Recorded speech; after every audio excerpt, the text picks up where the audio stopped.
اعوذ باللہ من الشیطان الرجیم بسم اللہ الرحمن الرحیم الحمد للہ والصلاة والسلام علی رسول اللہ وآل رسول اللہ واللعنۃ الدائمہ علی اعدائہم اعداء اللہ اما بعد فقد قال اللہ ادعوا ربکم تضرعا وخفیا۔ ناظرین، پرفیشانی کے عنوان کے تحت ہماری ایک سلسلہ وار گفتگو ہو رہی ہے دعا کی اہمیت، دعا کے آداب، دعا کے احکام اور اسرار پر۔ پچھلے پروگرام میں ہم نے دعا کی درست سمت کے عنوان کے تحت کچھ مطالب پیش کیے، اور آج کی گفتگو میں بھی ہم کچھ مزید مطالب اسی حوالے سے آپ کے گوش گزار کریں گے کہ دعا کو اگر انسان درست سمت سے، درست جہت سے مانگے تو دعا قبول ہوتی ہے، لیکن اگر دعا کی سمت صحیح نہ ہو، انسان درست جہت سے دعا نہ مانگ رہا ہو تو کبھی اس کی دعا قبول نہیں ہوتی۔ دعا کی سمت کے تعین کے لیے اور درست سمت اور جہت سے دعا کرنے کے لیے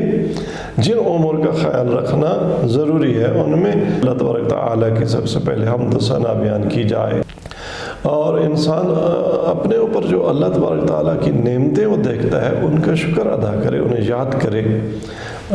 اس نے جو خدا کی بارگاہ میں گناہ کیے ہیں ان پر توبہ استغفار کرے، اور پھر اللہ تبارک تعالیٰ سے اپنی طلب مانگے۔ اس حوالے سے امام صادق علیہ السلام سے ایک روایت میں ہے کہ ان فی کتاب امیر المومنین علیہ السلام،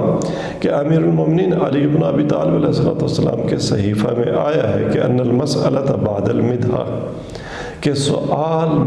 مدح سرائی کے بعد ہوتا ہے۔ انسان پہلے مدح سرائی کرتا ہے اور پھر مانگتا ہے۔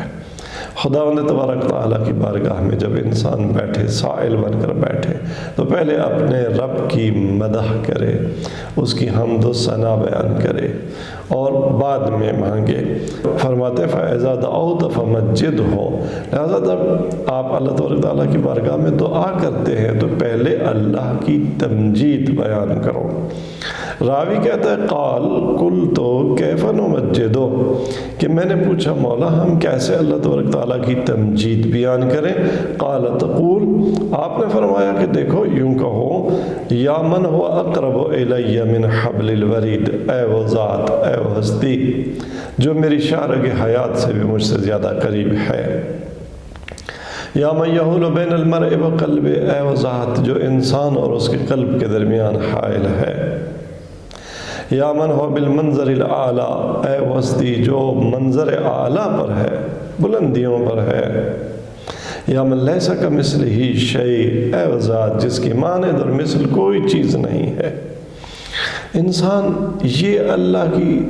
مدح سرائی، یہ حمد و ثنا، یہ تمجید بیان کرے، بعد میں مانگے، بعد میں اپنی طلب اور اپنا سوال خدا کے سامنے رکھے۔ اور بعض روایات میں ہے کہ انسان اپنی طلب مانگنے سے پہلے اللہ تبارک تعالیٰ کو اسم اعظم الہی کے ذریعے سے یاد کرے۔ اب اسم اعظم الہی کیا ہے؟ اس حوالے سے میں بہت واضح تو کوئی دو ٹوک جواب نہیں دے سکتا، لیکن بعض روایات کے مطابق چند اذکار ایسے ہیں کہ اسم اعظم الہی انہی اذکار کے اندر ہے۔ ان میں ایک ذکر آیت الکرسی کی ابتدا میں جو چند الفاظ ہم پڑھتے ہیں، الف لام میم اللہ لا الہ الا هو الحی القیوم، اور سورہ مبارکہ طٰہٰ میں وعنت الوجوہ للحی القیوم، یا چند اور اذکار یا حیو یا قیوم یا ذا الجلال والاکرام، یا ہوا یا من لا ہوا الا ہوا۔ تو یہ چند اذکار ایسے ہیں جن کے اندر اسم اعظم الہی چھپا ہوا ہے، یہ خود اسم اعظم الہی ہے۔ تو انسان جب خدا کی بارگاہ میں رزق مانگنا چاہتا ہے، روزی مانگنا چاہتا ہے، عزت و آبرو مانگنا چاہتا ہے، جو بھی مانگنا چاہتا ہے، دنیا مانگنا چاہتا ہے، آخرت مانگنا چاہتا ہے، تو کیا خوب ہے کہ انسان اپنی دعا کے آغاز میں اور اس کی ابتدا میں یا من هو اقرب الی من حبل الورید، یا من یحول بین المرء وقلبه، یا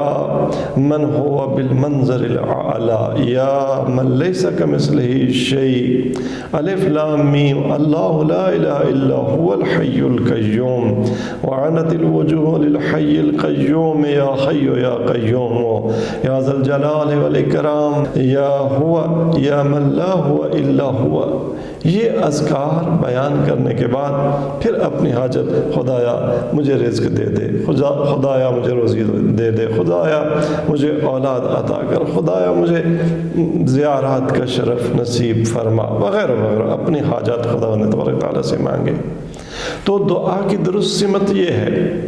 دعا کی درست سمت میں ایک اور نقطہ جو اہم ہے وہ یہ کہ پہلے بھی اس مطلب کی طرف اشارہ ہوا کہ انسان دعا سے پہلے دعا کرے،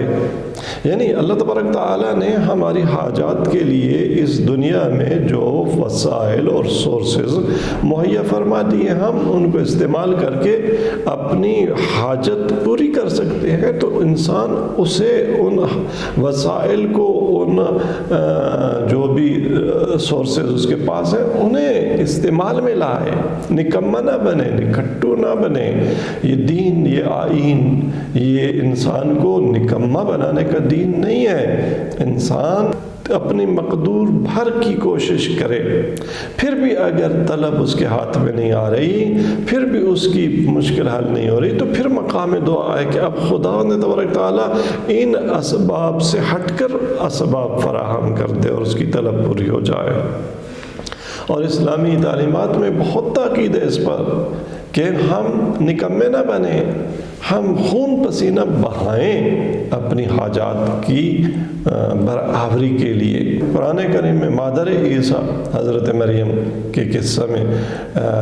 اس بات کی طرف بڑا ہی دقیق اشارہ اور لطیف اشارہ ہے کہ جب حضرت عیسیٰ کی ولادت ہوتی ہے اور حضرت مریم کو بالآخر انرجی چاہیے، اس کے لیے غذا چاہیے، اللہ تبارک تعالیٰ ایک خشک درخت کو، کھجور کے خشک درخت کو سرسبز بنا دیتا ہے، اس پر موسم ہے یا نہیں ہے، اس پہ پھل لگا دیتا ہے، پھل پکا دیتا ہے، لیکن جب پھل اتارنے یا اس کے کھانے کا مرحلہ ہے تو خدا یہ نہیں کرتا کہ اب گرا بھی دے۔ وَهُزِّ إِلَيْكِ بِجِذْعِ النَّخْلَةِ تُسَاقِطْ عَلَيْكِ رُطَبًا جَنِيًّا، اے مریم اب اس درخت کو ہلاؤ کہ تمہارے اوپر تازہ پھل جو ہے کھجور کا وہ گرے گا اور اٹھا کے کھاؤ۔ تو اس سے یہی سبق ملتا ہے کہ انسان کے اختیار میں جو اسباب ہیں ان کو نظر انداز کر کے دعا کے مسلح پر نہ بیٹھے، ہاتھ حتیٰ اپنے رب کے سامنے بھی نہ پھیلائے، کیونکہ سنت خدا یہ ہے، قانون خدا یہ ہے کہ وہ انسان کو اسباب کے ذریعے سے اس کی حاجات فراہم کرتا ہے۔ اس لیے سرکار صلی اللہ علیہ وآلہ وسلم کا فرمان ہے، آپ نے فرمایا مثل الذی یدعو بغیر عمل کمثل الذی یرمی بغیر وتر، کہ وہ شخص بغیر عمل کے دعا کرتا ہے، اس کی مثال ایسے ہے جیسے ایک شخص بغیر کمان کے تیر چلائے۔ بغیر کمان کے تیر نہیں چلتا، بغیر عمل کے، بغیر محنت کیے انسان اپنی حاجت کو نہیں پہنچتا۔ لہٰذا دعا کی درست جہت اور سمت یہ ہے کہ انسان دعا پہلے کرے اور پھر دعا کرے۔ اسی طرح سے انسان دعا کرنے کے لیے اور درست جہت اور سمت سے دعا کرنے کے لیے ضروری ہے کہ انسان صدقہ دے دعا سے پہلے، اور اگر انسان نے کسی کا ناحق مال کھایا ہے تو وہ مال واپس کرے، کیونکہ جس پیٹ میں حرام کا لقمہ ہو اس کی دعا قبول نہیں ہوتی۔ امام صادق علیہ السلام سے ایک روایت میں نقل ہوا ہے کہ آپ نے فرمایا ترک لقمۃ الحرام احب الی اللہ من صلاۃ الف رکعۃ تطوعا، کہ ایک لقمہ حرام کا ترک کرنا وہ اللہ تبارک تعالیٰ کو اس سے زیادہ پسند ہے کہ انسان 2000 رکعت نافلہ نماز خدا کی بارگاہ میں کھڑے ہو کر ادا کرے۔ اور آپ ہی نے فرمایا کہ رد دانق حرام، ایک دانق حرام کا واپس کرنا، یعدل عند اللہ 70 حجۃ مبرورہ، یہ اللہ تبارک تعالیٰ کی بارگاہ میں 70 مقبول حج کے برابر ہے۔ نبی کریم صلی اللہ علیہ وآلہ وسلم کا نورانی ارشاد ہے، آپ نے فرمایا اوحی اللہ الیہ ان یا اخ المرسلین و یا اخ المنذرین انذر قومک، اللہ تبارک تعالیٰ نے وہی فرمائی کہ اے مرسلین کے بھائی، اے منذرین کے بھائی، اپنی قوم کو ڈراؤ، انذار کرو کہ لا يدخل بیتا من بیوتی ولأحد من عبادی عند احد منہم مظلمہ، کہ میرے گھر میں داخل نہ ہو اس حال میں کہ میرے ایک بندے پر کسی اور بندے کا حق ہو، اس نے اس کا حق کھایا ہو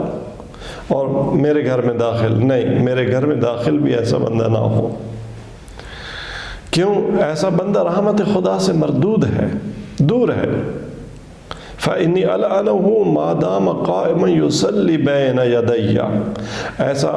بندہ جس نے دوسرے کا حق کھایا ہے، یہ اگر مصلی عبادت پر مسجد میں آ جائے، بیت اللہ میں آ جائے، مسجد الحرام میں کھڑا ہو اور نماز پڑھ رہا ہو، دعا مانگ رہا ہو، تو اس کی نماز و دعا قبول تو ہو جا۔ پروردگار عالم کا فرمان ہے اپنے حبیب سے کہ اپنی قوم کو یہ بات بتا دیں، ان تک یہ انذار انہیں کر دیں، پہنچا دیں یہ بات کہ میں کیا کرتا ہوں، فَإِنِّي أَلْعَنُهُ، میں لعنت کرتا ہوں اس عبد پر جو دوسروں کا حق کھا کر میری بارگاہ میں کھڑا ہو کر مجھ سے مناجات کرنا چاہتا ہے، دعا مانگنا چاہتا ہے، نماز پڑھنا چاہتا ہے۔ جب تک یہ عبد یہ حق واپس نہیں کرتا میں اس پر لعنت کرتا ہوں۔ ہاں جب یہ حق دوسرے کا واپس کر دیتا ہے تو فَأَكُونُ سَمْعَهُ الَّذِي يَسْمَعُ بِهِ، پھر میں اس کے وہ کان بن جاتا ہوں کہ جن سے یہ سنتا ہے۔ وَأَكُونُ بَصَرَهُ الَّذِي يُبْصِرُ بِهِ، میں اس کی وہ آنکھ بن جاتا ہوں جس سے یہ دیکھتا ہے۔ حرام کا لقمہ ترک کیا، دوسرے کا مال غصب کیا و واپس کیا، تو یہ اللہ تبارک تعالیٰ کے گویا کانوں سے سنتا ہے، یہ قوت الہی سے سنتا ہے، یہ نور الہی سے دیکھتا ہے۔ وَيَكُونُ مِنْ أَوْلِيَائِهِ، یہ میرے اولیاء میں سے شمار ہوتا ہے۔ وَيَكُونُ جَارِي مَعَ النَّبِيِّينَ وَالصِّدِّيقِينَ وَالشُّهَدَاءِ وَالصَّالِحِينَ، اور ایسا بندہ جس نے دوسروں کا حق واپس کیا میرے خوف سے، میرے حکم کی بجا آوری کی غرض سے، اس کا مقام و مرتبہ قیامت میں کیا ہوگا؟ یہ نبیین کے ساتھ، صدیقین کے ساتھ، شہداء کے ساتھ، صالحین کے ساتھ جنت میں خداوند تبارک تعالیٰ فرماتا ہے کہ یکون جاری، یہ میرا ہمسایہ ہوگا، یعنی یہ قرب الہی کی منزل پر فائز ہوگا۔ درست سمت سے دعا کرنے کا ایک اور مصداق اور ایک مطلب، ایک اور معنی یہ ہے کہ انسان جب دعا کر رہا ہو تو اس کی دعا صرف رٹی رٹائی دعا نہ ہو، زبانی کلامی نہ مانگ رہا ہو، بلکہ اس کا سراپا وجود طلب بن چکا ہو۔ اس لیے کہ دعا ایک قلبی امر ہے اور دعا کو قلب سے اور دل سے اٹھنا چاہیے، جیسے سورہ مبارک اعراف کی آیت نمبر 55 میں ارشاد پروردگار ہوتا ہے ادعوا ربکم تضرعا وخفیہ، اپنے رب سے دعا مانگو تضرع کی حالت میں، گڑ گڑا کر اور مخفیانہ۔ اِنَّهُ لَا يُحِبُّ الْمُعْتَدِينَ، خداوند تبارک تعالیٰ حد سے گزرنے والے، اعتداء یعنی حد سے گزر جانا۔ عبد کی حد کیا ہے؟ عبد کی حد انتم الفقراء، فقیر ہونا ہے۔ اور انسان جو فقیر ہوتا ہے وہ گڑ گڑا کر فقر اس کے الفاظ سے، اس کے بدن سے وہ ترشح ہو رہا ہو، ٹپک رہا ہو، نظر آ رہا ہو کہ فقیر ہے اور فقیر مانگ رہا ہے۔ ارشاد پروردگار ہے کہ انہم کانوا یسارعون فی الخیرات ویدعوننا رغبا ورہبا، کہ زکریا و یحییٰ ہمارے وہ بندے تھے کہ جو نیکی کے کاموں کی طرف بڑی سرعت سے جاتے تھے، اور یدعوننا رغبا ورہبا، رغبت اور رحمت کے ساتھ۔ ایک طرف خدا کی بارگاہ سے عطا میں رغبت ہو اور ساتھ قلب پر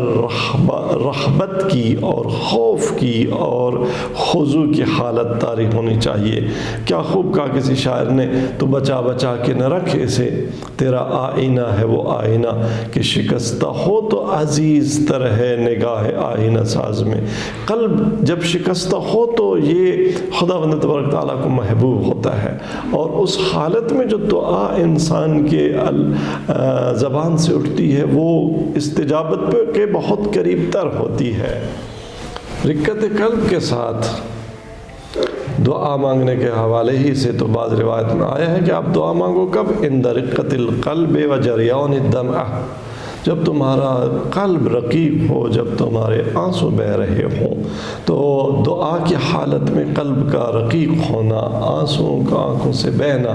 یہ محبوب ہے۔ اور حتیٰ اگر آپ کا دل کسی دنیاوی امر کی وجہ سے بھی رقیق ہوا ہے، دل ٹوٹا ہے، تو یہ وہ مقام ہے کہ وہاں پر دعا کرنی چاہیے اور دعا قبول ہوتی ہے۔ ایک عجیب روایت نقل ہوئی ہے کہ اللہ تبارک تعالیٰ نے حضرت عیسیٰ علی نبینا علیہ الصلوۃ والسلام کو واعظ فرمایا، ارشاد فرمایا، یا عیسیٰ ادعونی دعاء الحزین الغریق، اے عیسیٰ مجھ سے اس شخص کی سی دعا مانگ جو غرق ہو رہا ہو، عالم حزن و ملال میں مبتلا ہو، لیس لہ مغیث، جس کی فریاد سننے والا بھی کوئی نہ ہو۔ تو اس شخص کی جیسی حالت ہوتی ہے، اس حالت میں مجھ سے دعا مانگ۔ یا عیسیٰ سلنی ولا تسأل غیری، اے عیسیٰ مجھ سے مانگ، میرے غیر سے نہ مانگ۔ فَيَحْسُنُ مِنْكَ الدُّعَاءُ وَمِنِّ الْإِجَابَةُ، عیسیٰ تیری طرف سے اس طرح سے دعا مانگنا حسن رکھتا ہے، اور میری طرف سے اجابت اور دعا کو قبول کرنا حسین ہے۔ وَلَا تَدْعُنِي إِلَّا مُتَضَرِّعًا الا وہمک ہمن واحدہ، اور اے عیسیٰ مجھ سے نہ مانگ مگر تیرا ہم و غم ایک ہی ہو اور تو حالت تضرع میں ہو۔ فإنک متی تدعونی کذالک اجبک، کہ جب اے عیسیٰ تو اس طرح سے مجھ سے دعا مانگے گا تو اجب کا، میں تیری دعا کی اجابت کروں گا، میں تیری دعا قبول کروں گا۔ بنا بری ٹوٹے دل کے ساتھ، اشکوں سے رواں آنکھوں کے ساتھ انسان کو بارگاہ ربوبی میں دعا کرنی چاہیے، کہ پھر جب انسان اس حالت میں دعا کرتا ہے تو بقول شاعر، موتی سمجھ کے شان کریمی نے چن لیے، موتی سمجھ کے شان کریمی نے چن لیے، قطرے جو تھے میرے عرق انفعال کے، تو یہ آنسو موتی سمجھ کے شان کریمی چن لیتی ہے، انسان کی دعا قبول ہوتی ہے۔ خداوند تبارک تعالیٰ سے دعا ہے کہ وہ ہمیں دعا کی درست سمت سے دعا کرنے کی توفیق عطا فرمائے، اور ضرور جب درست سمت سے دعا آپ کریں گے، آپ کی دعا قبولیت کے بالکل قریب ہوگی، آپ کی دعا قبول ہوگی۔ اور جب آپ سمت دعا سے، جہت دعا سے دعا کرنے کے لیے بیٹھیں تو اپنے تمام مومن بھائیوں کو اور اس بھائی کو بھی ضرور اپنی دعاؤں میں یاد رکھیں۔ اگلے پروگرام تک کے لیے آپ سے اجازت چاہوں گا۔ السلام علیکم ورحمۃ اللہ وبرکاتہ۔